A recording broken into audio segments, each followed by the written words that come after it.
البدع والأهواء، أهل البدع العقائدية وأهل البدع السياسية. نقول بيننا وبينكم السلف، بيننا وبينكم الكتب، كان فيقول البدع بيننا وبينكم.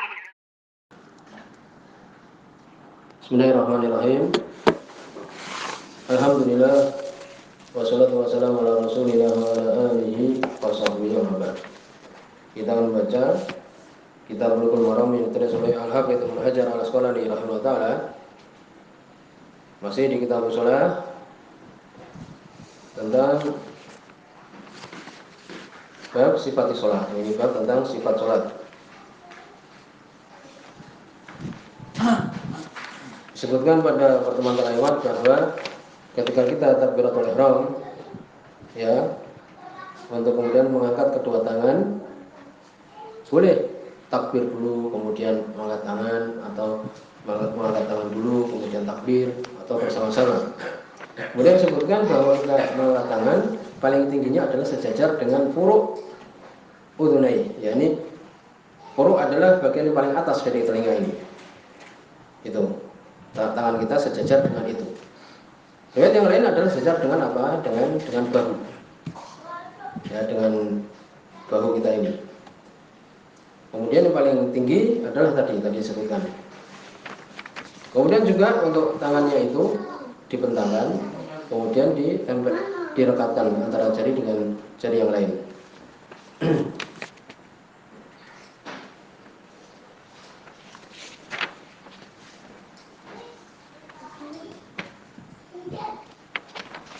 Kemudian berikutnya kita masuk hadis nomor 269.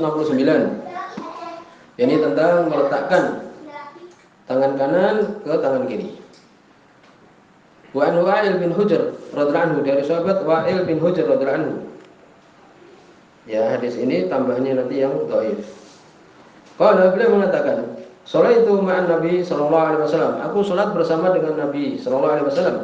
Fa wada'a yadahul yumna. Kemudian beliau meletakkan tangannya yang kanan ala yadihil yusra, kepada tangannya yang kiri, ala sadrihi, di atas dadanya. Tambahan di atas dadanya ini diperbincangkan, dan itu adalah mungkarah, ya, karena dia menyelisihi rawi-rawi yang lain. Mu'ammal bin Ismail, ya, beliau meriwayatkan dari Sufyan Ats-Tsauri, menyelisihi teman-temannya, ya. Walam yadhkuru hadhihi ziyadah, tidak menyebutkan ziyadah ini. Faqad rawahu jam'un an Sufyan Ats-Tsauri walam yadhkuru hadhihi ziyadah. Jadi banyak yang mengambil dari Sufyan Ats-Tsauri tidak menyebutkan di atas dadanya, ya, tidak menyebutkan. Di antaranya Imam Abdul Razak, Abdullah bin Walid, ya, tidak menyebutkan tambahan ini. Jadi tambahan di atas dadanya itu adalah mungkar, termasuk hadis yang dhaif tambahan ini. Jadi cukup apa? Bahwa Nabi SAW meletakkan tangan kanannya di tangan kirinya. Itu ketika apa? Ketika membaca Al-Fatihah itu. Akhrajahu Ibnu Khuzaimah, disebutkan oleh Al-Imam Ibnu Khuzaimah. Maka di sini ada permasalahan hukum wad'il yad al-yumna 'ala al-yusra. Hukum meletakkan tangan kanan di tangan kiri. Berdasarkan hadis tadi jelas. Sebagaimana juga dalam riwayat Imam Bukhari hadis Sahal bin Sa'ad. Beliau mengatakan kana nas yu'maruna ayyada ar-rajul ar-rajul al-yad al-yumna 'ala dhirahi al-yusra fi shalah. Manusia diperintahkan, ya, untuk meletakkan tangan kanannya di dhira, hasta, dari yang kiri di dalam salat. Jelas ya, ini tentang meletakkan tangan. Kemudian di mana kita meletakkan tangan itu? Setelah kita tahu tadi tangan kanan memegang tangan kiri, kan demikian. Di apa? Di dhira, di hastanya itu. Sekarang diletakkan di mana? Di dada atau di mana? Tadi tambahannya kan lemah kan? Ya, demikian. Sebutkan di sini ucapan Imam Ahmad, demikian juga yang lainnya. Wal amru fi hadhil mas'alah wasi'. Jadi tidak ada dalil yang sahih yang disebutkan, tetapi dalam perkara ini adalah perkaranya luas. Ya, boleh. Ya. Kemudian disebutkan wal aqrab, yang lebih dekat kepada kebenaran ulama, wad'uhuma a'la minas surah, meletakkannya di atas apa? Surah. surah itu pusar ini di atas, berarti ya sekitar apa dada itu. Ini demikian. Sebagaimana dalam hadis Wa'il bin Hujr juga, sanadnya sahih oleh Imam Nasai, ya ini untuk kita pelajari bagaimana surat ini disebutkan anna Nabi sallallahu alaihi wasallam buat doa. Ya dahul yumna ala kafil yusra. Nabi meletakkan tangannya yang kanan di kafihi al yusra. Di kaf, ya, ini telapak tangan yang kiri, war rusuk. Rusuk itu sampingnya telapak ini. Ini yang ada persediaannya ini, sampingnya telapak ini. Wasaid, ini said itu adalah hasta tadi. Ya. Jadi antara telapak tangan dengan apa siku. Di situ meletakkannya. Kita meletakkannya adalah di situ. Di rusuknya ini. Ya, ini antara telapak tangan dengan apa? Dengan siku ini. Di situ letaknya. Jangan diletakkan melebihi siku. Ya, ini di apa? Di lengan. Jangan. Kalau ada seperti itu umpamanya kita peringatkan, ya. Tidak ada riwayat meletakkan tangan kanannya ini di apa? Memegang lengan. Ya, ini di atasnya siku itu, di bawah pundak itu. Tidak ada hadis seperti itu, diingkari seperti itu. Lalu mana? Tadi sebutkan.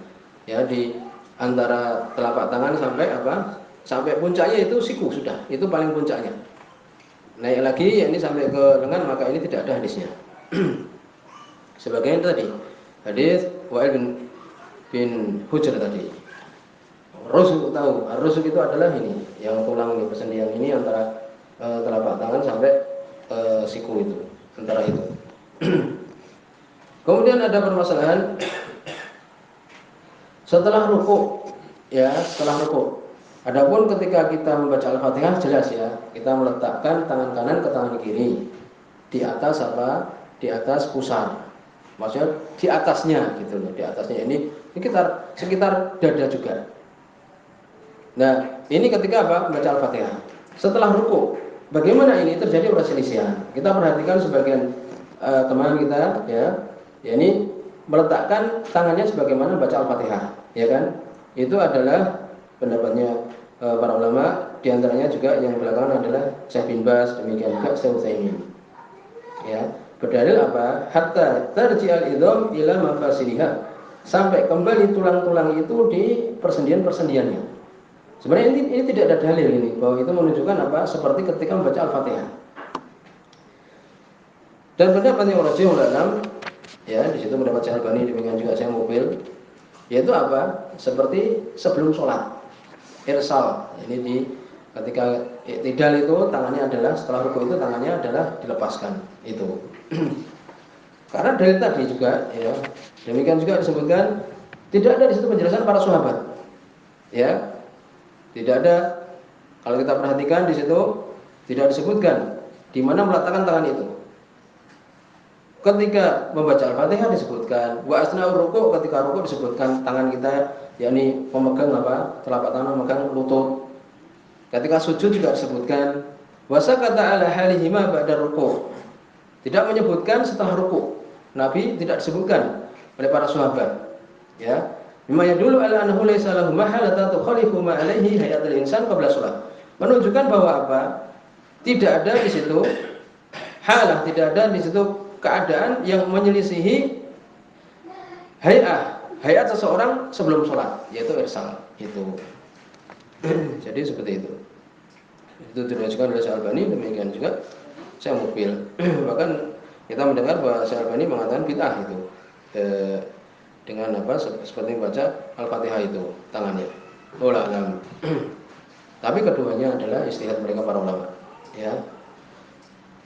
Ya, ini tahu ya sekarang tentang permasalahan ini yang dirajikan ulama yaitu apa? Untuk irsal, membiarkan. Tapi ya, perkaranya adalah tadi para istihadiyah. Kemudian disebutkan kaifiyatu wad'il yumna 'alal yusra, tata cara meletakkan kanan kepada kiri. Disebutkan ya, dalam hadis tadi kan, Ra'aitu Rasulullah sallallahu alaihi wasallam, hadis Wa'il bin Hujr rawahu Nasa'i, aku melihat Nabi sallallahu alaihi wasallam idza kana qa'iman fi shalah, ketika beliau berdiri di dalam salat, qabada bi yaminihi 'ala shimalihi, beliau memegang tangan kanannya kepada tangan kirinya. Ya. Semabatu ayyadul yumna 'ala kafil yusra. Tadi kita sebutkan tentang permasalahan tadi. Kemudian berikutnya hadis nomor 270 tentang masalah apa? Tentang masalah membaca Al-Fatihah sekarang. ya tentang membaca Al-Fatihah. Seorang makmum bagaimana ini? Hadis nomor 270, wa an Ubadah bin Samit radhiyallahu anhu. Hadis muttafaqun alaih. Qala beliau mengatakan, qala Rasulullah sallallahu alaihi wasallam, berkata Rasul sallallahu alaihi wasallam, la salata liman lam yaqra bi ummil Qur'an. Tidak ada salat bagi orang yang tidak membaca ummul Qur'an, yaitu apa? Al-Fatihah. Muttafaqun alaih. Wa fi riwayat Ibnu Hibban, di dalam riwayat Ibnu Hibban, sanadnya sahih. Semoga Syekh Muhammad ini bin Nizam di sini. Wa Daraqutni, demikian juga Imam Daraqutni. Sebutkan di dalam riwayat Ibnu Hibban itu hadisnya Abu Hurairah. Ya. Nabi SAW mengatakan la tujzi'u salatun la yuqra fiha, tidak yujzi, yakni tidak memenuhi syarat. Salat yang tidak dibacakan di dalamnya itu bi Fatihatil Kitab, dengan membaca Al-Fatihah, Fatihatul Kitab. Wa fi ukhra li Ahmad, ya, di dalam riwayat yang lain sebuah Imam Ahmad, wa Abi Dawud wa Tirmidzi wa Ibnu Hibban, sebuah Abu Dawud, demikian juga Tirmidzi dan Ibnu Hibban. Di dalam sahih ini bahwa Nabi SAW beliau mengatakan la'allakum taqra'una khalfa imamikum. Mungkin kalian membaca di belakang imam kalian. Qulna na'am, kami katakan iya. Yani mungkin ketika membaca surat juga membaca juga setelah Al-Fatihah itu kan. Qala, maka Nabi SAW beliau mengatakan la taf'alu illa bi Fatihatil Kitab. Jangan kalian melakukan kecuali membaca Al-Fatihah saja. Fa innahu la salata liman lam yaqra' biha. Sesungguhnya tidak ada salat bagi orang yang tidak membaca Al-Fatihah, tidak membaca dengannya. Demikian. Maka dari sini hukum membaca Al-Fatihah bagaimana ketika salat? Dhaba jumhur min al-ilmi ila anna qira'ataha rukun min arkani salat. Jumhur mengatakan itu rukun dari rukun salat. Jelas ya bahwa itu adalah rukun. Abu Hanifah rahimahullah beliau mengatakan anau yuzi qira'ah ayat min Al-Qur'an. Beliau mengatakan apapun ayat dari Al-Qur'an. Dalilnya faqra'u ma tayassara minhu. Bacalah apa yang mudah darinya. Surat Al-Muzammil ayat 20.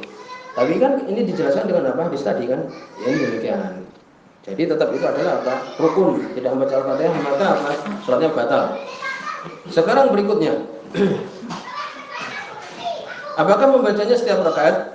Jawabannya adalah benar. Dhahaba jumhur ila wujubi qira'ati Fatihah fi kulli rakaat. Iya, membacanya setiap rakaat membaca Al-Fatihah. Jelas tadi hadisnya. Nah, sekarang permasalahan qiraatul makmum lil Fatihah. Bacaan makmum untuk Al-Fatihah. Ya, ini terjadi perselisihan. Sebagian ulama mengatakan di situ ada 3 pendapat. Yang pertama adalah alla yaqra' al-ma'mum syai'an. Makmum tidak membaca sesuatu pun. Dalilnya adalah maka lahu imam fa qira'atul imam lahu qira'ah.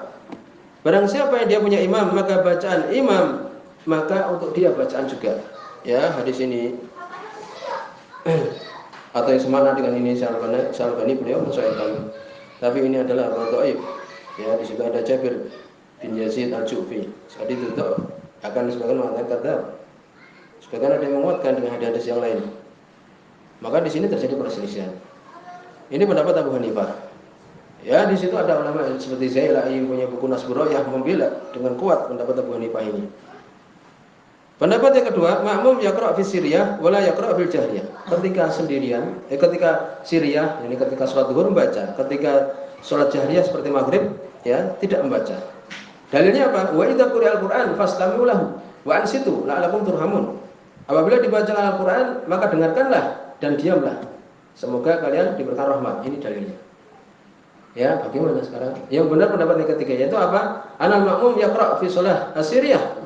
Sesungguhnya makmum membaca ya ketika sholat itu sirriyah. Ketika sholat zuhur membaca Al-Fatihah dan apa surat.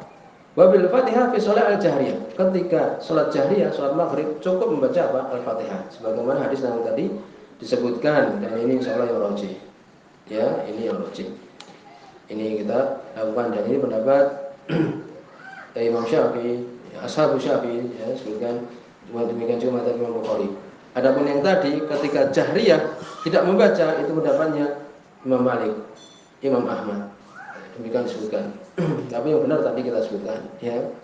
Hadisnya jelas tadi kita sebutkan bahwa Nabi mengatakan tidak ada salat bagi yang tidak membaca Al-Fatihah.